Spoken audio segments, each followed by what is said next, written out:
No piensen que he venido a abrogar, sino que he venido a cumplir.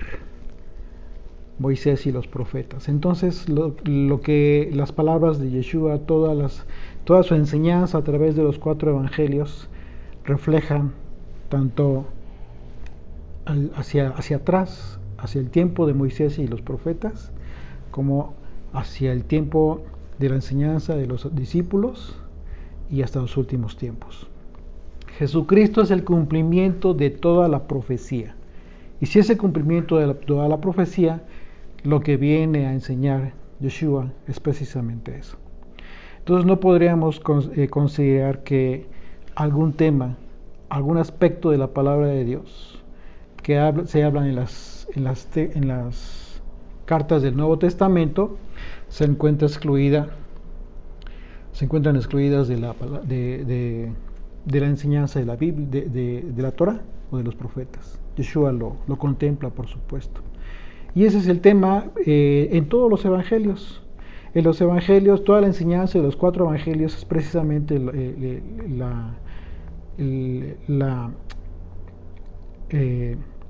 el motivo de la enseñanza de Yeshua. La correcta interpretación de la Torah, los mandamientos que se venían cumpliendo. Así es de que, pues bueno, les invito a que me acompañen en sus Biblias, por favor, para ir analizando poco a poco todo el capítulo 20 del Evangelio de Yeshua, del Evangelio de Lucas. Más bien, el Evangelio de Yeshua según Lucas, porque normalmente decimos el Evangelio de Lucas, realmente pues no, el mensaje, si sabemos que el Evangelio es el mensaje, el buen mensaje, entonces es el mensaje, el Evangelio de Yeshua, según Mateo, o según Marcos, según Lucas, según Juan. Perspectivas distintas, un mismo mensaje. Lucas 20, por favor.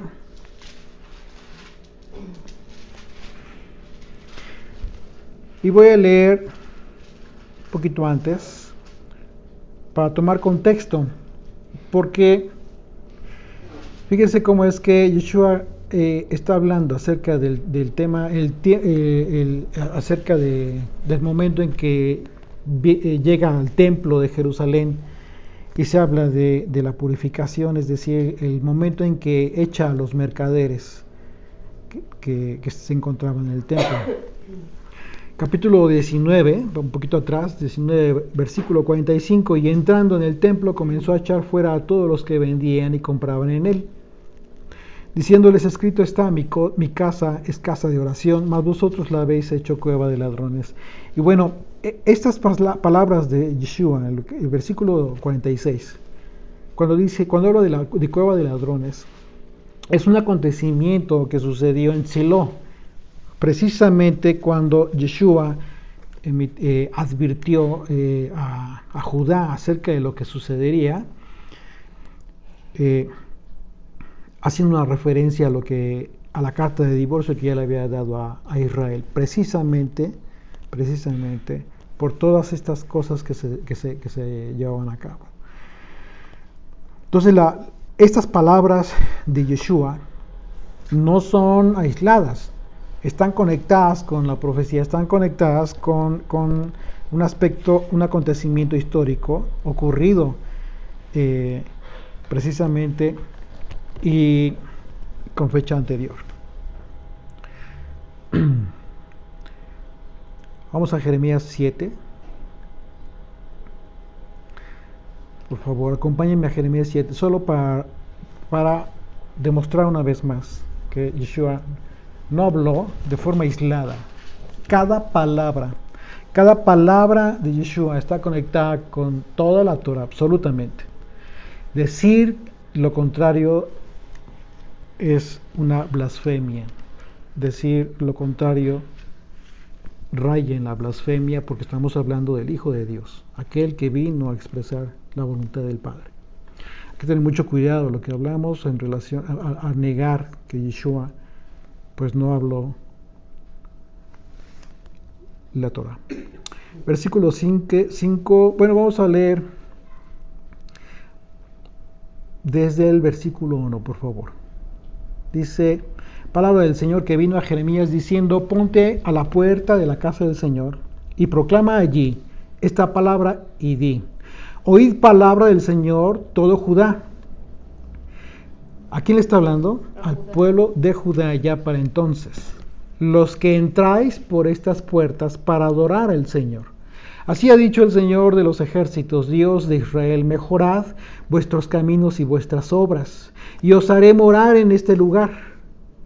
Esta es una exhortación, mejora tu camino. No fiéis en palabras de mentira, diciendo, templo del Señor, templo del Señor, templo del Señor es este. Pero si mejoraréis cumplidamente vuestros caminos y vuestras obras, si con verdad hiciereis justicia entre los hombres y su prójimo, y no oprimiereis al extranjero, al huérfano y a la viuda, fíjense, pongan atención en este versículo 6, porque es el contexto de lo que vamos a estudiar hoy en Lucas. Ese es el contexto. Por eso Yeshua menciona la profecía, cita estas palabras que son la profecía de Jeremías. Y no oprimiréis al extranjero, al huérfano y a la viuda, ni en este lugar derramaréis la sangre inocente, ni anduviereis en pos de dioses ajenos para mal vuestro. Os haremos morar en este lugar, en la tierra que di a vuestros padres para siempre. He aquí, vosotros confiáis en palabras de mentira, que no aprovechan, hurtando, matando, adulterando, jurando en falso, incensando a Baal y andando tras dioses extraños que no conocéis. Vendréis y os pondréis delante de mí en esta casa sobre la cual es invocado mi nombre y diréis, librados somos para seguir haciendo todas estas abominaciones.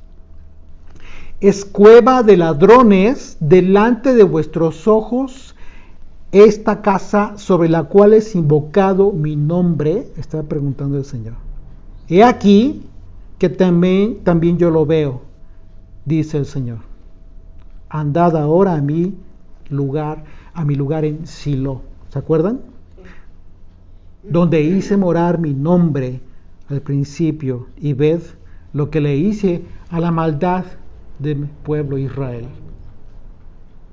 Es una advertencia muy dura que le está haciendo Jeremías a Judá, y justamente lo cita Yeshua.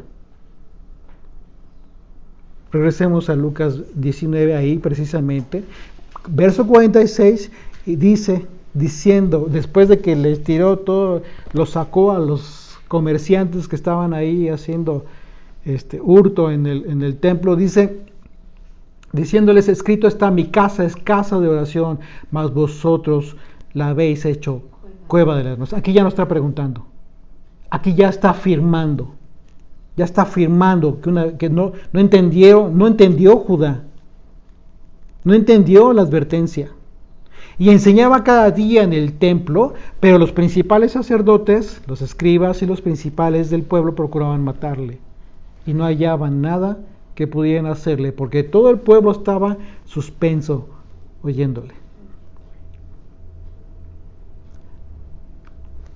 20, versículo 1. Sucedió un día que enseñando Yeshua al pueblo en el templo, precisamente ahí en el templo, y anunciando el evangelio, llegaron los principales sacerdotes y los escribas con los ancianos y le hablaron diciendo, dinos con qué autoridad haces estas cosas.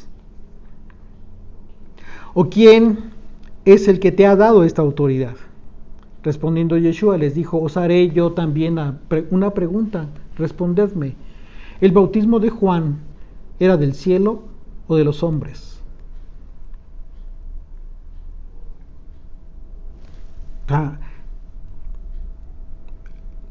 Aquí nosotros vemos una conexión con eso que sucedió cuando Yeshua viene y saca a los cambistas del templo, los corre por estar haciendo negocios en el templo, un lugar donde no debían estar haciendo eso.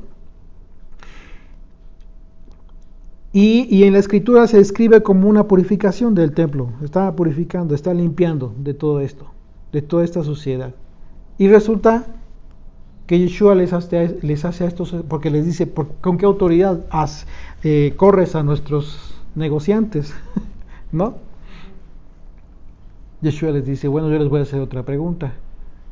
¿El bautismo de Juan era del cielo o de los hombres?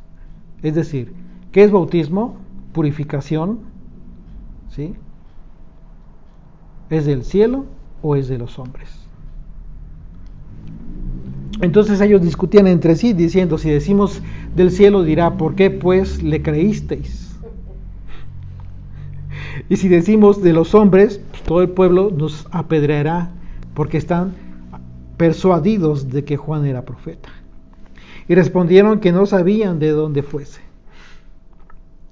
Entonces Yeshua les dijo, yo tampoco os diré con qué autoridad hago estas cosas. ¿Por qué dijo eso? ¿Por qué les dijo que no les iba a responder? Porque sabía Yeshua que ellos conocían la verdad. Simplemente que se negaron a responder. Y si ellos se negaron a responder, no tenía la obligación de responderles. Por supuesto que no.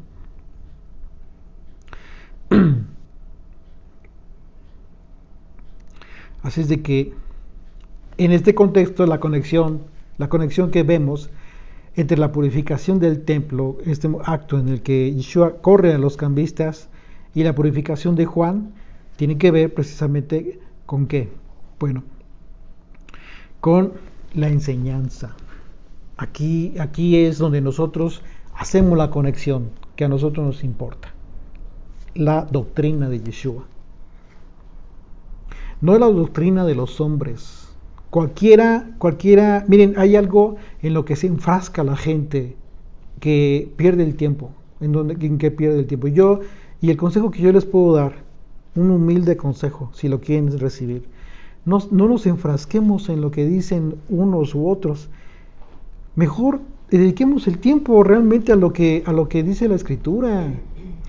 La doctrina que nosotros hablemos, siempre que hablamos de la Biblia, no es de nosotros, es de Yeshua. Son las palabras de Él. Incluso Él mismo dijo, ni siquiera son mías, son las del Padre. Pero es la interpretación de Él, la doctrina, cómo enseña Él. A eso debemos enfocarnos. Ese es el punto. Porque precisamente a lo que la conexión entre una cosa y otra, entre la purificación del templo y esta pregunta que hace Yeshua, tiene que ver precisamente con la enseñanza. Esa es la autoridad con que hace y seguirá haciendo Yeshua estas cosas en todo el pueblo, en todas las ovejas. La purificación de Efraín. Acabamos de ver en el capítulo anterior que venía descendiendo venía hacia Jerusalén, hacia el templo, montado en un pollino, y vimos la representación, ¿sí?, acerca del burro, lo que representa el burro, lo que representan los mantos sobre el burro, la escena en sí, el cordero, Yeshua, el cordero de Dios sobre Efraín, la redención de Efraín, del pueblo. Es eso, precisamente. Esa es la conexión que nosotros podemos ver en la Escritura. Entonces, continúa Yeshua hablando sobre el mismo tema, sobre esto. Porque llegan estos líderes y le preguntan, ¿con qué autoridad haces estas cosas? ¿O de parte de quién vienes? Son dos preguntas que le hacen. ¿Con qué autoridad o de parte de quién vienes? Y entonces Yeshua les hace una pregunta, pero no contesta, entonces él tampoco les contesta. Pero entonces les va a hablar una parábola. Dice, comenzó luego a decir al pueblo esta parábola, obviamente, ahí mismo, ahí estaban ellos, estaban escuchándole. Un hombre plantó una viña, la arrendó a labradores y se ausentó por mucho tiempo. Y a su tiempo envió un siervo a los labradores para que le diesen del fruto de la viña. Pero los labradores le golpearon y le enviaron con las manos vacías. Volvió a enviar otro siervo, mas ellos a este también golpearon y afrentado. le enviaron con las manos vacías. Volvió a enviar al tercer siervo, mas ellos también a este echaron fuera, herido. Verso 13, entonces el señor de la viña dijo, ¿qué haré? Hasta aquí podemos ver claramente quién es el señor de la viña. Es el Eterno, el Padre.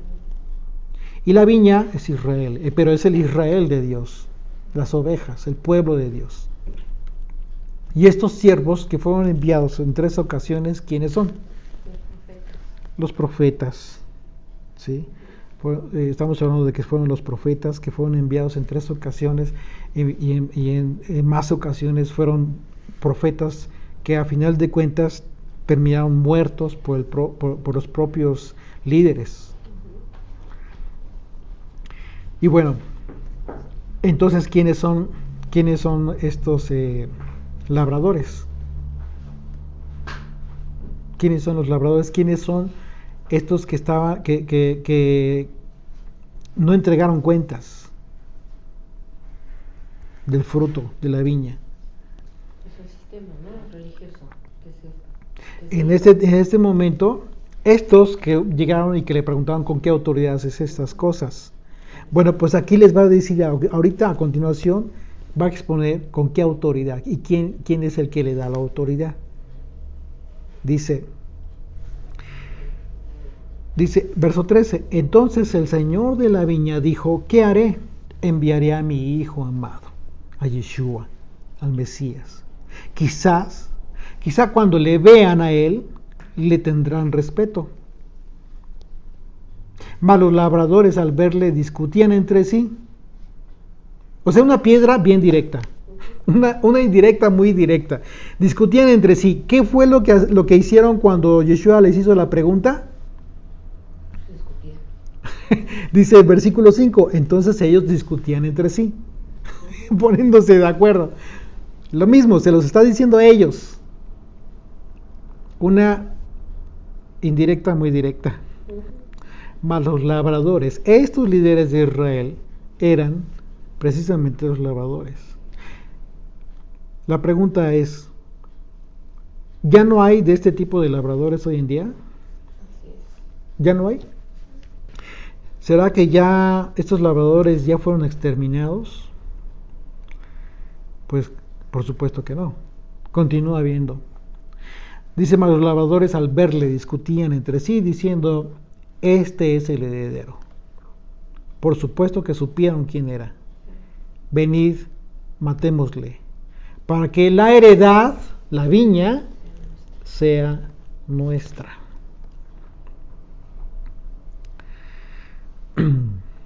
Qué impresionante, o sea, y es precisamente lo que sucede.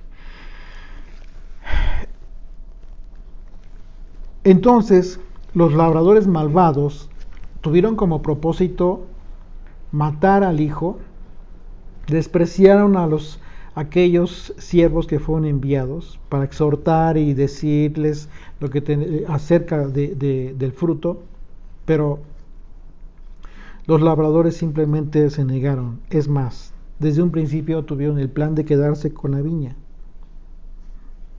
La parábola de los labradores representa la historia de Israel, en que los profetas y los apóstoles son los siervos de Dios como dueño de la viña. Dios es el dueño de la viña. Y la viña es el pueblo.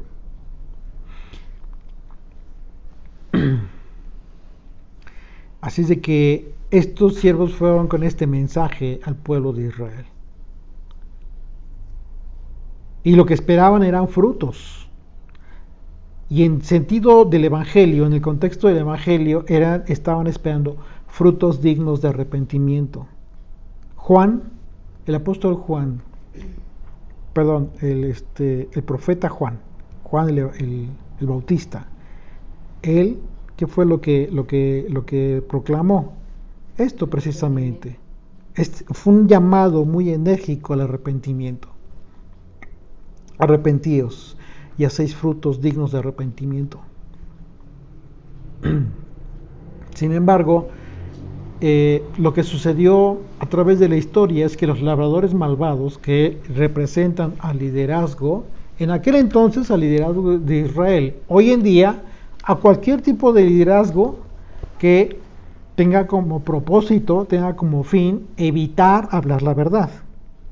Lo vimos en la mañana, lo vimos en el estudio de la mañana, en capítulo 26 de Génesis, acerca de los pozos de agua, lo que representan las aguas, lo que representan los siervos de Abimelech, que tuvieron todo el propósito de tapar estos pozos en donde fluía agua, la palabra de Dios. Esto no deja de ser, no deja de darse en nuestros días, continúa. Así es de que, por otro lado también, pues no se vale que todo el tiempo las ovejas se quejen de los malos siervos. O sea, sí está bien, pues quizás hacer el señalamiento en una ocasión y se acabó. Pero no todo el tiempo puedes pasar de tú como pueblo de Dios estar señalando a quien tú consideres, según tu entendimiento, mal siervo a uno o a otra persona. ¿Por qué? Porque también tú tienes una responsabilidad. Tú tienes la gran responsabilidad de convertirte en un discípulo.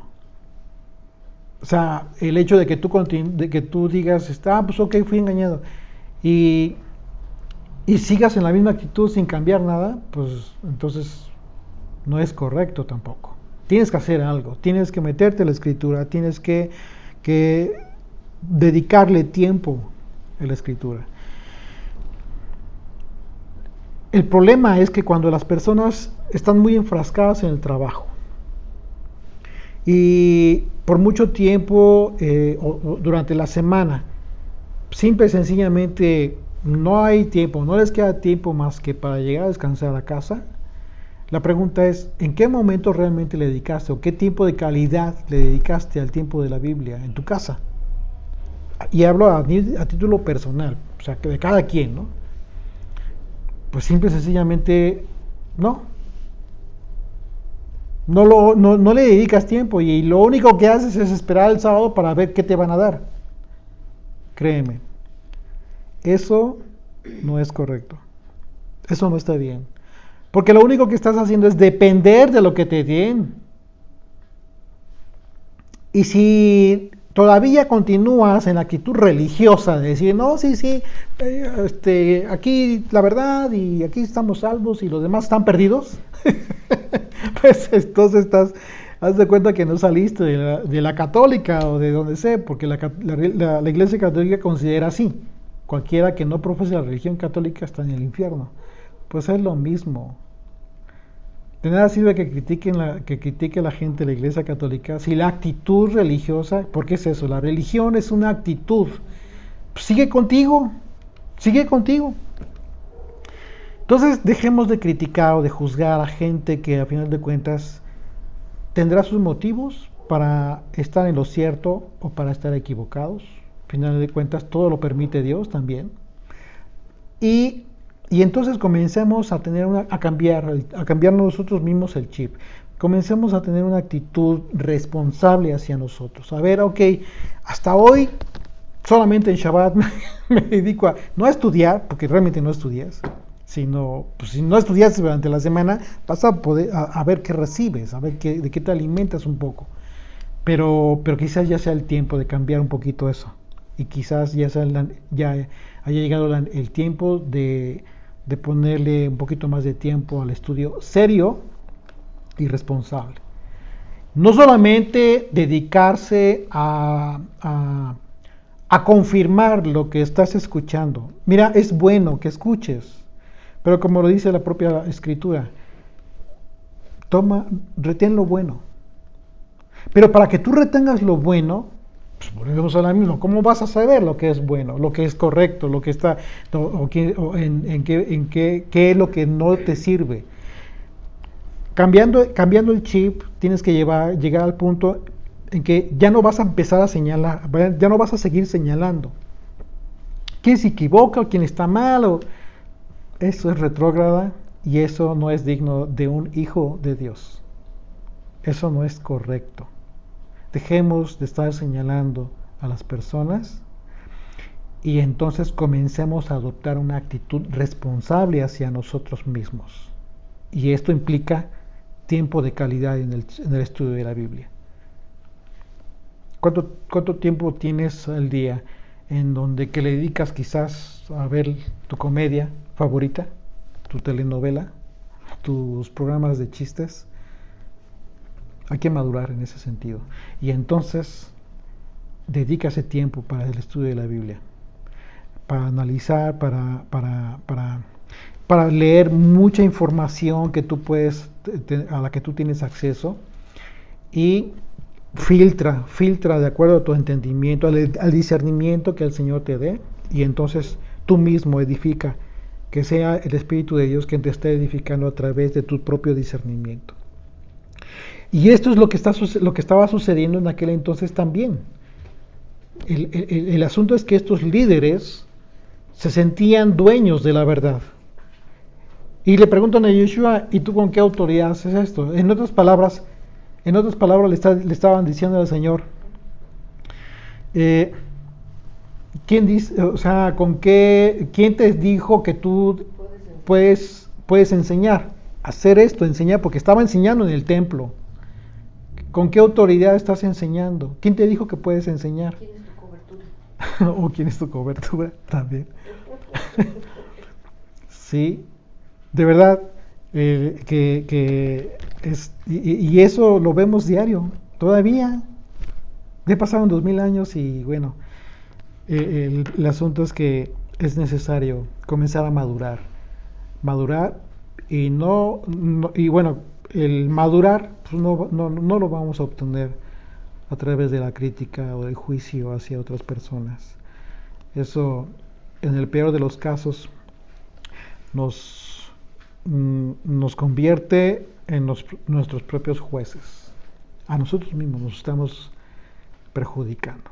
Así es que entonces llega un momento en que estos labradores acordaron matarle con el propósito, acordaron matar al hijo, aquel que traía toda la verdad, con el propósito de quedarse con la heredad de Dios, que es el Israel de Dios.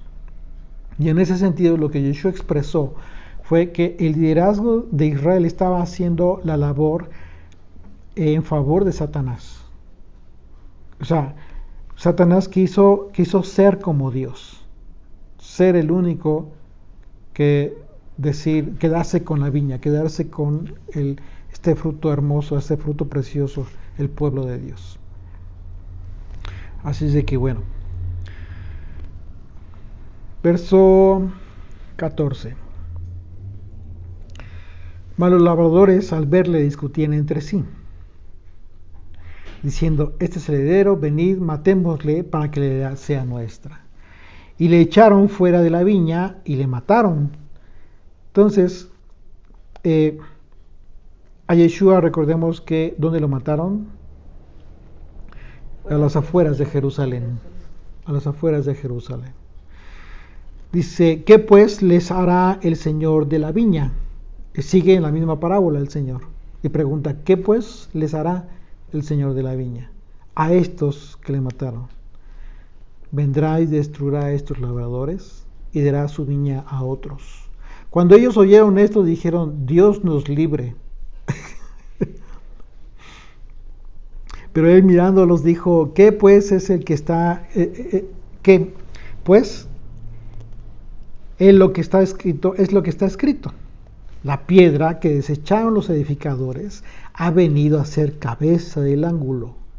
Todo el que cayere sobre aquella piedra será quebrantado, mas sobre quien ella cayere le desmenuzará. Y esto, pues bueno, esto ya tiene que ver con un juicio. Yeshua citó en estas palabras, es un salmo profético, el Salmo 118. Acompáñame al Salmo 118. Y vamos a ver cómo es que Yeshua está hablando de sí mismo al hablar de la piedra, de esta piedra. Salmo 118, desde el versículo 22. La piedra que desecharon los edificadores ha venido a ser cabeza del ángulo. De parte de Dios es esto y es cosa maravillosa a nuestros ojos. Este es el día que hizo el Señor. Nos gozaremos y alegraremos en él. Oh Señor, sálvanos, ahora te ruego. Oh Señor, sálvanos ahora te ruego. Esto es la expresión que dijeron Hosanna, Oshiana, que es justo lo que significa en el hebreo. Hoshana, Oshiana. Sálvanos ahora, te rogamos. Te ruego, oh Señor, que nos hagas prosperar ahora. Bendito el que viene en el nombre del Señor. Desde la casa del Señor os bendecimos. El Señor es Dios y nos ha dado luz. Atad víctimas con cuerdas a los cuernos del altar. Mi Dios eres tú y te alabaré, Dios mío, te exaltaré. Esto es lo que está citando Yeshua. Ese es el salmo que Yeshua está citando. Y es una referencia a él mismo. Acompáñenme a Hechos, por favor, 4.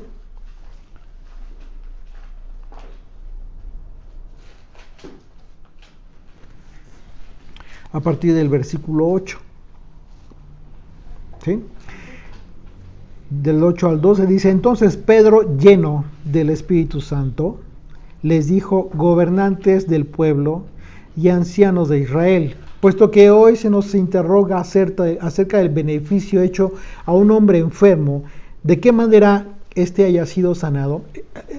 Pedro está haciendo una referencia a que previamente habían sanado a un hombre cojo de nacimiento. Así como los milagros de Yeshua, así lo estaban ya haciendo los apóstoles. Dice versículo 10: sea notorio a todos vosotros y a todo el pueblo de Israel que en el nombre de Yeshua, del Mesías de Nazaret, a quien vosotros crucificasteis y a quien Dios resucitó de los muertos, por él este hombre está en vuestra presencia sano. Vemos cómo es que los apóstoles le dan la gloria a él. No se adjudican nada a ellos. Absolutamente nada se adjudicaron ellos. Este Yeshua es la piedra reprobada por vosotros. Se los está diciendo ya directamente. Les está recordando la parábola que vemos aquí en Lucas 20. Les está recordando.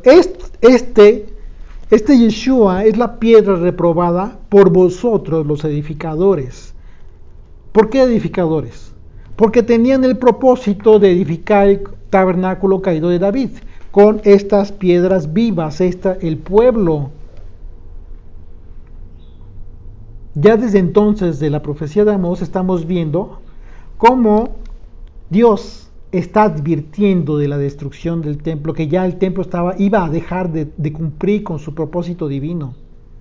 ¿Por qué? Porque ya se está hablando de la construcción del tabernáculo caído de David, pero en referencia a las personas. Y se cita a Yeshua en referencia a la piedra del ángulo, la cabeza de la iglesia. Este Yeshua es la piedra reprobada por vosotros los edificadores, la cual ha venido a ser cabeza del ángulo. Y en ningún otro hay salvación, porque no hay otro hombre bajo el cielo, nombre bajo el cielo dado a los hombres, en que podamos ser salvos. Imagínate, Yeshua al ser glorificado, los que fueron destinados como edificadores fueron entonces desechados, ya que tendrían que haber sido edificadores. Como no edificaron, fueron desechados. Pero tendrían que haber sido edificadores más que del templo físico, más que de sinagogas, tenían que haber sido edificadores de almas, como piedras vivas a fin de cumplir la profecía de Amós.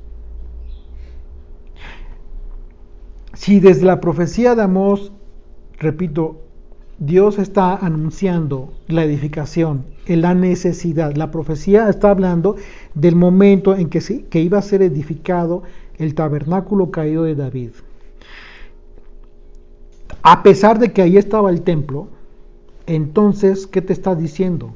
¿Cuál es el mensaje que tú estás recibiendo a través de la profecía de Amós? ¿Y cuál es el mensaje que recibes a través de la parábola de Yeshua y del mensaje de los apóstoles? Todo está conectado. El mensaje es muy claro. Tienes que ser edificador del templo del tabernáculo caído de David. Con estas piedras vivas, contigo, conmigo, con todos aquellos que tienen ese propósito, porque juntos, todos juntos constituimos la visión que tuvo Moisés allá en el Sinaí del tabernáculo celestial. ¿Ok? Entonces, desde entonces tú estás recibiendo el mensaje de que el propósito final de Dios a través de Yeshua, incluso de toda su enseñanza, tiene que ver con no andar construyendo sinagogas, no andar seguir construyendo templos como lo hizo la Iglesia Católica, que a final de cuentas le cambiaron el nombre, ya no fueron sinagogas, ahora son iglesias, catedrales, no sé cómo le llamen, ¿no? Pero a final de cuentas construcciones de piedras. Y sin embargo, Yeshua dijo, no quedará piedra sobre piedra de este lugar, porque no cumple el propósito, vas en contra de el propósito divino. La Keilah de Dios, la congregación de Dios, es el pueblo de Israel disperso en las naciones del mundo. Para que te enfrascas, ¿no? en cosas que van proféticamente hablando en contra de. Todo eso va a quedar una vez más destruido.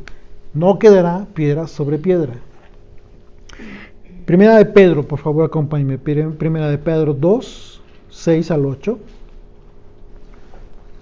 Por lo cual también contiene la escritura, y aquí pongo en Sión la principal piedra del ángulo, escogida, preciosa, y el que creyere en él no será avergonzado. El que creyere en él no será avergonzado. Para vosotros, pues, los que creéis, él es precioso. Pero para los que no creen, la piedra que los edificadores desecharon ha venido a ser cabeza del ángulo. ¿Por qué dijo esto Pedro? Porque la cabeza del ángulo les iba a caer encima, los iba a deshacer. Y piedra de tropiezo y roca que hace caer, porque tropiezan en la palabra. Creer en Yeshua, creer en esta piedra preciosa, no significa que digas que crees en Él. Va mucho más allá. Creer en Él es ser fiel a su enseñanza, ser fiel a su doctrina. Pero si lo que tú estás haciendo es, cuando hablas de la palabra de Dios, es andar siendo fiel a la enseñanza de un pueblo, del pueblo judío, que es nuestro hermano, aún todavía no estamos unidos porque no estamos en la misma fe todavía, aunque para allá vamos, por la obra del Mesías. Entonces lo que estás haciendo es diciendo que crees, pero al dar enseñanza que tiene que ver con judaísmo, que es una doctrina que está edificada sobre un cimiento que no cree en el Hijo, sino que lo desechan en todo su contexto. Entonces cuando tú dices que crees, cuando enseñas eso, tú mismo te contradices, es una mentira. Entonces el no creer va más allá, y es una línea tan delgada que muchas veces ni siquiera se ve, y es muy peligroso, por lo mismo, y muy peligroso. ¿Por qué? Porque tú continúas con esa visión ligera, sin ver en la profundidad. Tú no puedes decir, por ejemplo, los científicos tienen hipótesis. Supongamos que hay dos científicos, que uno sostiene una hipótesis en relación a un tema X, Y sobre ese mismo tema, el otro científico tiene una hipótesis distinta, totalmente, incluso opuesta. ¿Ok? ¿Tú podrías decir que crees en uno y que crees en el otro? Tú te tienes que definir. Pues esto es lo mismo. Tú no puedes decir que crees en Yeshua si crees y recibes la doctrina de todos aquellos, del pueblo judío, de los rabinos, que desechan al Hijo de Dios, el concepto del Hijo de Dios. Hay una total contradicción ahí. O sea, simplemente utiliza tu lógica. Y aquí yo les pido que no me crean a mí. Es más, medítenlo ustedes mismos. Medítenlo ustedes mismos. Y hagan uso de su sentido común. Es algo que Dios les dio, no se los da nada. Eso ustedes ya lo tienen. Hagamos uso del sentido común y de la lógica. La cordura, aquello de lo que habló Salomón, la cordura. Así es de que, y te vas a dar cuenta que creer en Yeshua pues, tiene que ver con algo totalmente, mucho más importante. Efesios 2, 20.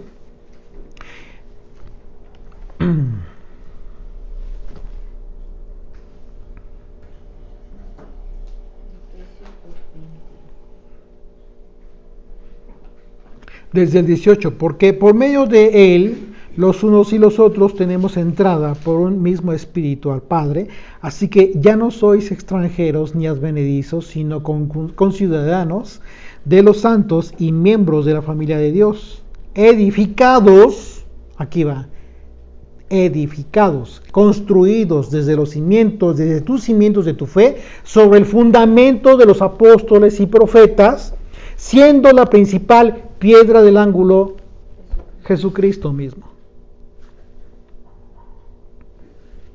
en quien todo el edificio bien coordinado va creciendo para ser un templo santo en el Señor.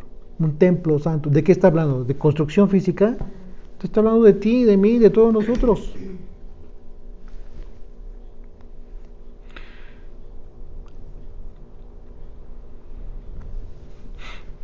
Verso 18, y una vez más, de Lucas 20. Verso 18. Todo el que creyere, una vez más, ahora ya después de todo el contexto de estas citas, todo el que cayere sobre aquella piedra será quebrantado, mas sobre quien ella cayere le desmenuzará. Tremendo. Verso 19. Procuraban los principales sacerdotes y los escribas echarle mano en aquella hora, porque comprendieron que contra ellos había dicho esta parábola. Claro, la recibieron bien directa. Por eso decía, una indirecta muy directa. Estaba hablando de ellos. Pero temieron al pueblo, y acechándole enviaron espías que se simulasen justos, a fin de sorprenderle en alguna palabra, para entregarle el poder y autoridad del gobernador. Y le preguntaron diciendo: Maestro, sabemos que dices y enseñas rectamente, y que no haces acepción de persona, sino que enseñas el camino de Dios con verdad. ¿Nos es lícito dar tributo a César o no? Estos estaban actuando hipócritamente, estaban con toda la actitud de la serpiente, con toda la actitud de la serpiente. ¿Por qué? Bueno, esto tiene que ver con toda la intención de hacerle caer. Verso 23. Mas él, comprendiendo la astucia de ellos, les dijo: ¿por qué me tentáis? Mostradme la moneda. ¿De quién tiene la imagen y la inscripción? Y respondiendo dijeron: de César. Entonces les dijo: pues dad a César lo que es de César, y a Dios lo que es de Dios. Y no pudieron sorprenderle en palabra alguna delante del pueblo, sino que maravillados de su respuesta, callaron. Claro, ¿qué podían decirles? ¿Por qué no le respondieron nada? ¿Por qué no le dijeron otra cosa? Fueron al límite, llegaron al punto límite de la tentación, porque no podían llegar más. Porque de otra manera, ellos mismos hubieran caído en su propia trampa. ¿Por qué? Porque se hubiera visto claramente que ellos no estaban en contra, pero no estaban apoyando el tributo a César. Este pasaje se malentiende y en ocasiones se ha dado una enseñanza en el sentido de que tiene que ver con idolatría por la imagen de César. Pero Yeshua en este caso no habló de idolatría. Porque de otra manera a todo el pueblo les hubiera dicho idólatras, porque estaban pagando los impuestos y en un sentido eso sí hubiese sido sedición. ¿Por qué? Porque precisamente les hubiera dicho no sean idólatras. Y como lo estaban siguiendo a Yeshua, entonces el pueblo iba a dejar de pagar el tributo. Y ese era motivo suficiente entonces para llevárselo. Y hubiesen cumplido el propósito a estos engañadores, ¿no? La estrategia de los principales sacerdotes y escribas al haber enviado a estos supuestos justos como espías, ¿sí? Vamos a ver qué dice fulanito. Fue en realidad una trampa. Fue una trampa, ¿sí? Ya que el propósito de ellos era matar a Yeshua. Ese era su propósito. Sin embargo, ellos no podían hacerlo porque se les prohibió la pena capital.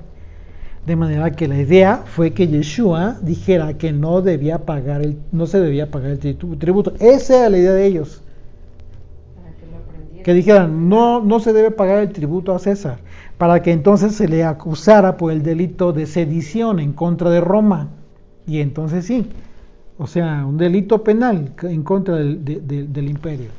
Entonces cuando Yeshua dijo, dad pues al César lo que es del César y a Dios lo que es de Dios, en realidad está dando no solo una respuesta a los enviados que le tentaron y manifestaron su hipocresía, sino que en realidad la respuesta de Yeshua implica una enseñanza para ese tiempo y muy importante para este tiempo, que armoniza perfectamente con el propósito de la venida del Mesías, con el propósito de su venida, que trae paz y no confrontación. Una vez más, el propósito de la venida de Yeshua fue traer paz, no confrontación. Yeshua sabía que absolutamente todo el pueblo estaba obligado a dar tributo. Él mismo lo cumplía. No porque fueran idólatras. No tiene nada que ver la imagen de César. La imagen de César él lo sabía, pero lo hace ver, lo pregunta para que respondan y hacerles ver a la gente que no pueden confundirse. Por eso dice, denle a Dios lo que es de Dios y al César lo que es del César. No confundamos las cosas. No por el hecho de que tú creas en Dios, dejes de ser una persona responsable. Con la autoridad. No puedes, eso no lo enseñó Yeshua, por supuesto que no. De modo que la respuesta de Yeshua fue en el sentido de que todo el pueblo debía cumplir con los tributos, con los impuestos, porque quienes en ese momento permanecían como autoridades, el apóstol Pablo, quien entendió esto, tuvo respeto para con la autoridad. Y entendió perfecto, el apóstol Pablo entendió perfecto el propósito de Yeshua en su mensaje de paz. Incluso transmitió esta enseñanza en la carta a los romanos. Acompáñenme a Romanos, por favor, en sus Biblias. Vamos a Romanos, capítulo 13. ¿13? Sí.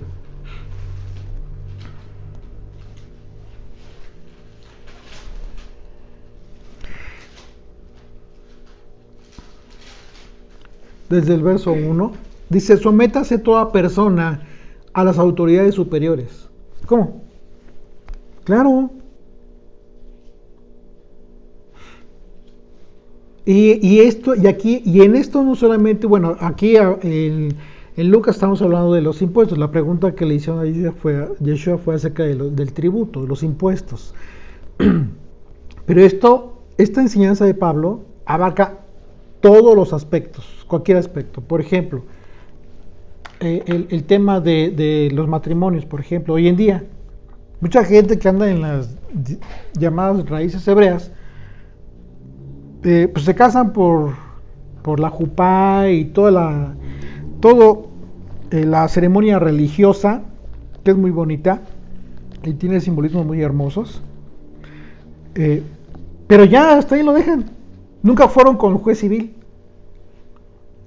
O sea, es delicado, es un asunto muy delicado.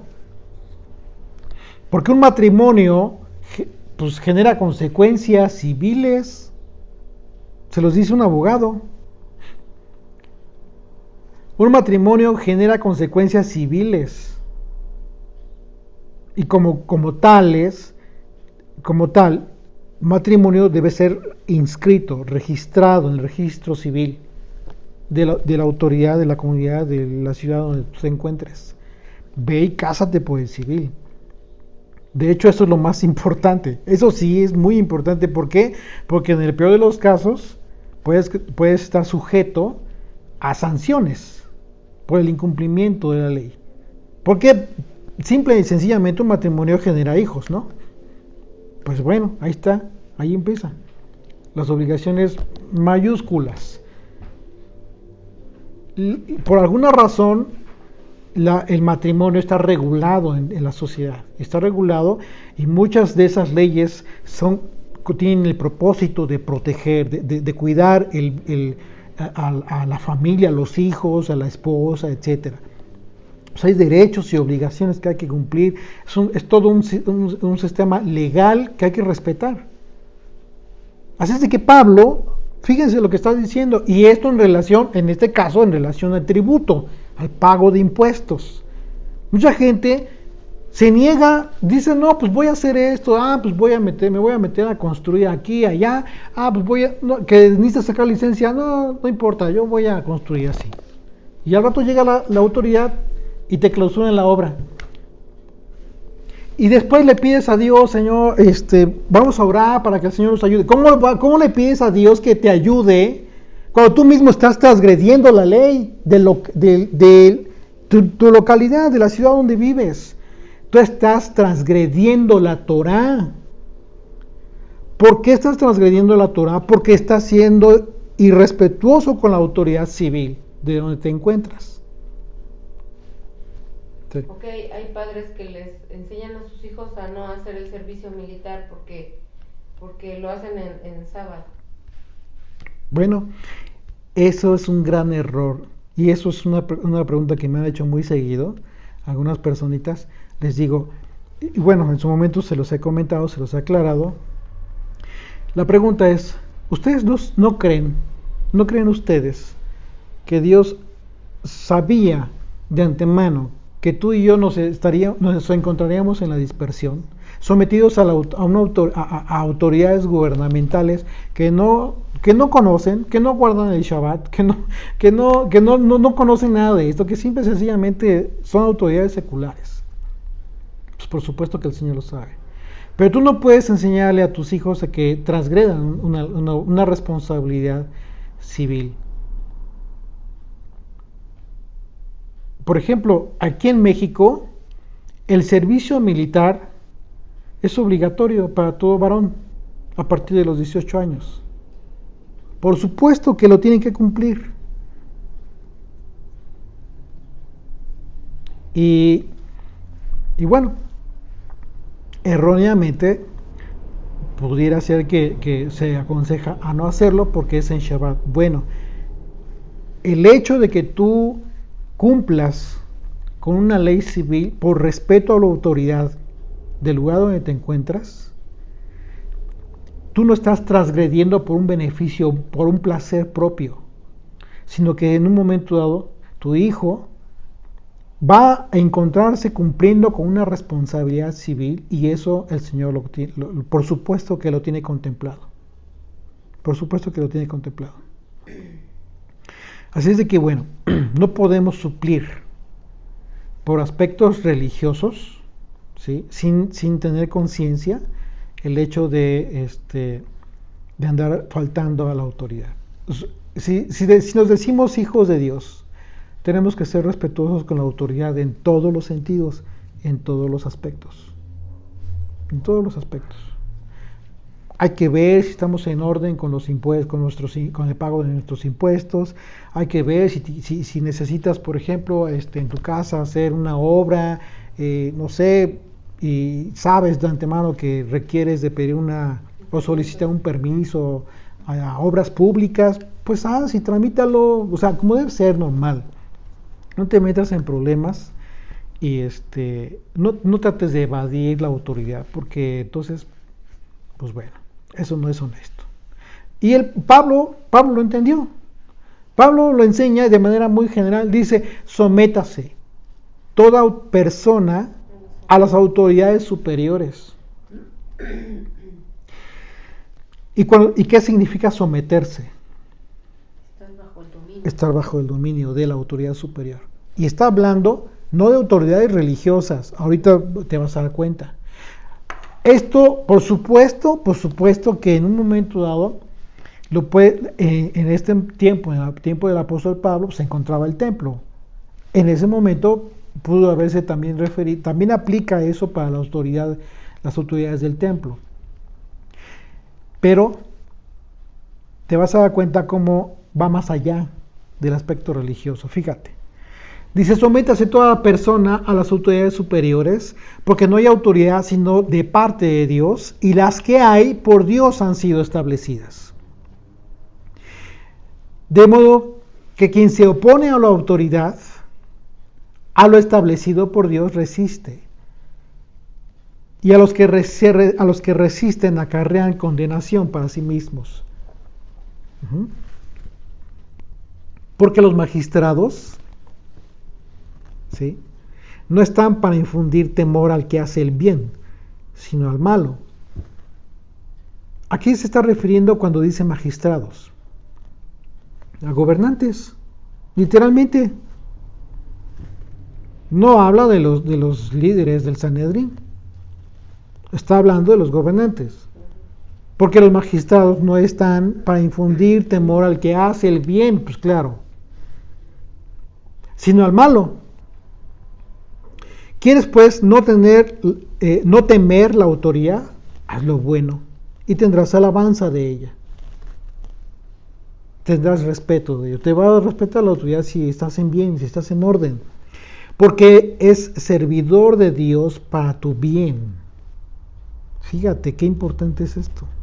Pero si haces lo malo, teme, porque no en vano lleva la espada, pues es servidor de Dios, vengador para castigar al que hace lo malo. Por lo cual es necesario estarle sujetos, no solamente por razón del castigo, sino también por causa de la conciencia. Pues por esto pagáis también los tributos. ¿Ya te diste cuenta cómo está hablando? Claro. ¿En qué sentido? Pues por esto pagáis también los tributos. Está hablando de esa autoridad del gobierno. Porque son servidores de Dios que atienden continuamente a esto mismo. Pagad a todos lo que debéis. Ser responsable, paga tus deudas. A que tributo, al que impuesto, al que respeto, al que honra. No debáis a nadie nada, sino amaros unos a otros, porque el que ama al prójimo ha cumplido la ley. Fíjate cómo aterriza todo el apóstol Pablo. Entonces, la enseñanza de Pablo es muy clara. Y en ese sentido, imagínate, si en aquel entonces estaban en comunidades, en la dispersión, y Pablo estaba enseñando en todas estas comunidades, pues es obvio que lo que estaba enseñando Pablo tenía que ver precisamente con con muchas cosas que quizás en la observancia, con el ánimo de la observancia de la Torá, quizás muchas cosas no las estaban pudiendo cumplir por determinadas circunstancias, leyes que estaban vigentes en esos lugares. Así es de que Pablo tuvo que haber hablado en este sentido, acerca de la responsabilidad que tenemos, la responsabilidad civil que tenemos. Por ejemplo, hablando de Israel, hoy en día, por ejemplo, los jóvenes que llegan a determinada edad tienen que cumplir con un servicio militar. Imagínate que quien viva o haya vivido en Israel diga, no, pues es que mi hijo no va con, pues ¿cómo crees? Imagínate se vaya a la guerra con los musulmanes o lo van a mandar a, pues ¿cómo crees? O sea, estarías infringiendo la ley de la autoridad. Por supuesto, y son mujeres y hombres, o sea, es general, jovencitas y jovencitos, allá sí es más estricto que aquí. Y estamos hablando de Israel hoy en día. Cumplen con un servicio militar. En el Shabbat, tú vas por las calles de Jerusalén y tú ves a los jóvenes montando guardia. Están trabajando, están cumpliendo con una responsabilidad civil. Así es de que seamos maduros, no confundamos las cosas. Imagínate que tú vives en Israel y porque vas a cumplir ya la edad. ¿A qué edad? No recuerdo a qué edad los jóvenes en Israel comienzan con el servicio militar. Creo que los 16, ¿no? Y pues dices, no, pues yo no, pues mejor me voy de aquí. Vámonos. Y ya no cumpliste con la responsabilidad civil. Lo que le estás enseñando a tus hijos es a no ser responsables. Eso no debemos hacerlo. Mi consejo es, cumple con las leyes civiles. Cumple con las leyes civiles de donde quiera que tú te encuentres, del país a donde tú te encuentres. Lean el capítulo 29 de Jeremías. Es una carta que el profeta escribe de parte de Dios. Así, Dios le dicta esta carta acerca de cómo debe de comportarse el pueblo en la dispersión, hablando de Babilonia. Claro. Incluso no solo eso, sino orar por el país, por la nación en donde se encuentran, para que les vaya bien.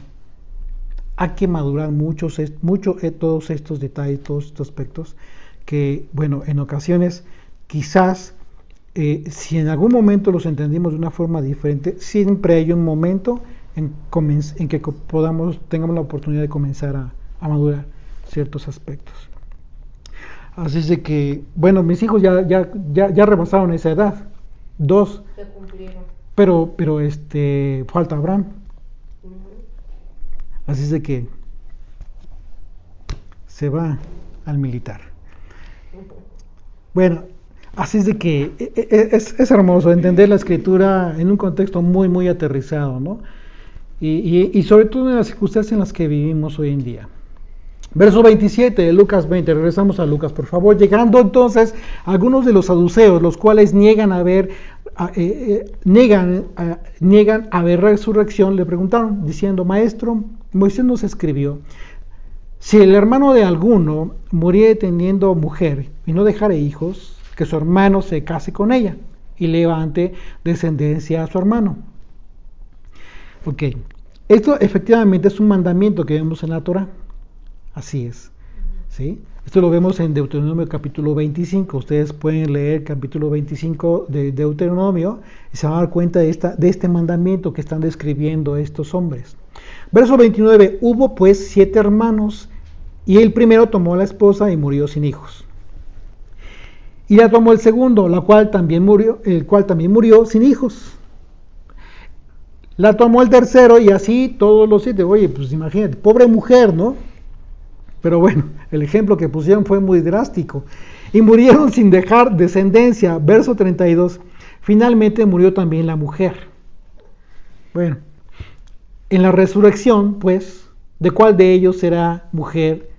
Ya que los 7 la tuvieron por mujer. El asunto es que, fíjate bien, primeramente, ¿quién lo pregunta? Pregunta a aquellos que no creen en la resurrección. Volvemos a lo mismo, el creer. El creer es algo mucho más poderoso que decirlo. Es algo muy poderoso. Y por lo mismo, como no creían, simple y sencillamente no les había sido revelado por el Espíritu de Dios acerca de cómo funciona el tema de la resurrección. Verso 34. Entonces respondiendo Yeshua les dijo, los hijos de este siglo se casan y se dan en casamiento, mas los que fueren tenidos por dignos de alcanzar aquel siglo y la resurrección de entre los muertos, ni se casan ni se dan en casamiento. Hasta entonces, estamos hablando después, o sea, ya en la resurrección. ¿Sí? Porque no pueden ya más morir, pues son iguales a los ángeles. Claro, el apóstol Pablo habla de la transformación de estos cuerpos. Y son hijos de Dios al ser hijos de la resurrección. Pero en cuanto a que los muertos han de resucitar, aún Moisés lo enseñó en el pasaje de la zarza, cuando llama al Señor Dios de Abraham, Dios de Isaac y Dios de Jacob. Pues claro, porque Dios no es Dios de muertos, sino de vivos, pues para Él todos viven. Claro. El mandamiento que citaron los fariseos es Deuteronomio 25, 5 al 10. Acompáñenme ahí rápidamente. Dice, cuando hermanos habitaren juntos y muriere alguno de ellos y no tuviere hijo, la mujer del muerto no se casará fuera con hombre extraño. Su cuñado se llegará a ella y la tomará por su mujer y hará con ella parentesco. Y el primogénito que ella diera a luz sucederá en el nombre de su hermano muerto, para que el nombre de éste no sea borrado de Israel. Aquí está la razón, para que el nombre de éste no sea borrado de Israel. Esa era la razón. Y si el hombre no quisiera tomar a su cuñada, irá entonces su cuñada a la puerta, a los ancianos, a las autoridades civiles, como los jueces, y dirá, mi cuñado no quiere suscitar nombre en Israel a su hermano, no quiere emparentar conmigo. Entonces los ancianos de aquella ciudad lo harán venir y hablarán con él, y si él no levantare y dijere no quiero tomarla, se acercará entonces su cuñada a él, entonces de los ancianos, y le quitará el calzado del pie y le escupirá en el rostro. Y hablará y dirá, así será hecho el varón que no quiere edificar la casa de su hermano. Y se le dará este nombre en Israel, la casa del descalzado. Y bueno, vemos un evento muy similar a esto en el libro de Ruth, ¿se acuerdan? Pero bueno. Entonces este razonamiento maestro por parte de Yeshua, para exponer que en la Torah está registrado acerca de la resurrección, lo vemos en la propia respuesta de Yeshua al decir que Dios anunció lo siguiente. Éxodo 3, versículo 6. Yo soy el Dios de tu padre, Dios de Abraham, Dios de Isaac y Dios de Jacob. Entonces Moisés cubrió su rostro porque tuvo miedo de mirar a Dios. Ahí está la respuesta de Yeshua. La expresión yo soy es la expresión hebrea que significa Eye Asher Eye. Es decir, que traducido al español significa yo soy aquel que fue, que es y que será. En otras palabras, el siempre existente, el eterno, el yo soy. Así es de que esto significa que la resurrección de la que está hablando Yeshua, como se los está expresando en el sentido, en esta respuesta que les está dando, está ligada con la eternidad. La resurrección está ligada con la eternidad respecto a los que están destinados para resucitar. Y aunque Abraham, Isaac y Jacob no viven, ellos están para resucitar como tú y yo en el día posterior, en el día del juicio. La respuesta de Yeshua implica un plano en la eternidad y no solo en la actualidad. Por esa razón, Yeshua, al dar respuesta acerca de la resurrección, lo vincula con el tema de la eternidad. ¿Ok? Pero bueno. Verso 39. Respondiéndole a algunos de los escribas, dijeron, maestro, bien has dicho, y no osaron preguntarle nada más. No les quedaba de otra más que decirle, todo está bien, estás bien. Verso 41. Entonces él les dijo, como dicen ¿Cómo dicen que el Cristo es hijo de David? Pues el mismo David dice en el libro de los Salmos: dijo el Señor a mi Señor, siéntate a mi diestra hasta que ponga a tus enemigos por estrado de tus pies. David pues le llama Señor. ¿Cómo entonces es su hijo? ¿Por qué vemos que está este texto en este momento así? Bueno, la razón tiene que ver porque uno de los temas de los que eran muy reiterados por Yeshua, y es reiterado por la Torah y los profetas, tiene que ver con el tema de la resurrección. Entonces la razón por la que Yeshua les hizo la pregunta a los judíos acerca de Cristo, citando este salmo, porque es el Salmo 110, tiene que ver precisamente con la eternidad del Hijo. Hablando, es una referencia al mismo. La eternidad de Yeshua, que es desde antes de Abraham, con la cual Yeshua una vez más confirmó el asunto de la resurrección, en virtud de que la deidad de Yeshua trasciende al siglo del hombre, es decir, este tiempo que aún gobierna el hombre.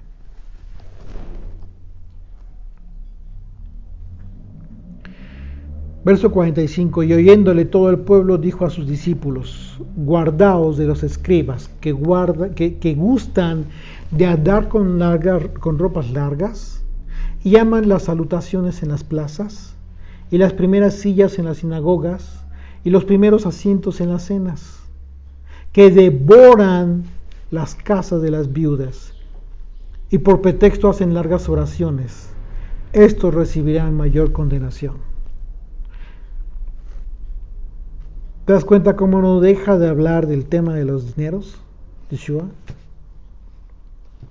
¿Por qué crees tú que Yeshua constantemente está hablando de este asunto de los dineros? Bueno, porque es un tema que desde mucho antes se tergiversó, se malentendió y así se enseñó de mala forma. Por eso había estos hombres, cuando habla de estos, dice el Señor, guárdense de los escribas, ¿sí? Es una referencia a todo el tema de la enseñanza que ellos traían. Una enseñanza equivocada y en el peor de los casos, pues ya con una actitud de necedad. Dios estableció en la Torah que todo aquel que pervierte el derecho de las viudas y los huérfanos sería maldito. Fíjate, aquí está durísimo, es durísima la situación. Fíjate el verso 47, que devoran las casas de las viudas. ¿Qué significa esto? ¿Por qué dice que devoran las casas de las viudas? ¿En qué contexto está hablando de esto? Si estamos hablando de las casas de las viudas, estamos hablando del sustento.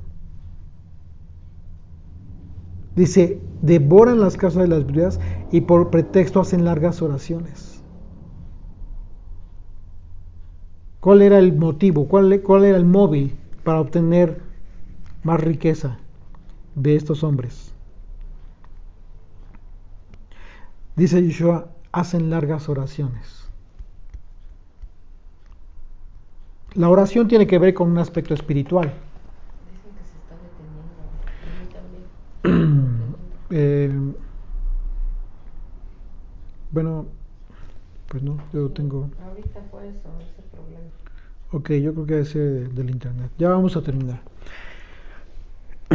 Entonces el asunto es esto, ¿no? De que el tema muy delicado tiene que ver precisamente con esta maldición que hay desde la Torá. Dice el versículo 19 del capítulo 27 de Deuteronomio. Vamos a ir rápidamente. Dice: maldito el que pervierte el derecho del extranjero, del huérfano y de la viuda. Y dirá todo el pueblo, amén. Aquí ya hay una maldición. Yeshua está citando esta maldición. ¿Para quiénes? Para estos que su pretexto de hablar aspectos supuestamente espirituales estaban engañando, estaban pervirtiendo con tal de hacerse de riquezas. Por esa razón, Yeshua, el tema de las riquezas físicas es muy reiterado en su discurso. De hecho, al decirles que por eso recibían mayor condenación, en realidad les está anunciando que serían objeto de juicio, de maldición, tal cual como lo vimos en Deuteronomio. Así es de que, bueno, hasta aquí termina el capítulo 20 del Evangelio de Lucas. Vamos a concluir con este estudio y les invitamos para que se queden con nosotros, por favor, en un momento en nuestra sesión de preguntas y respuestas por Telegram y por Zoom.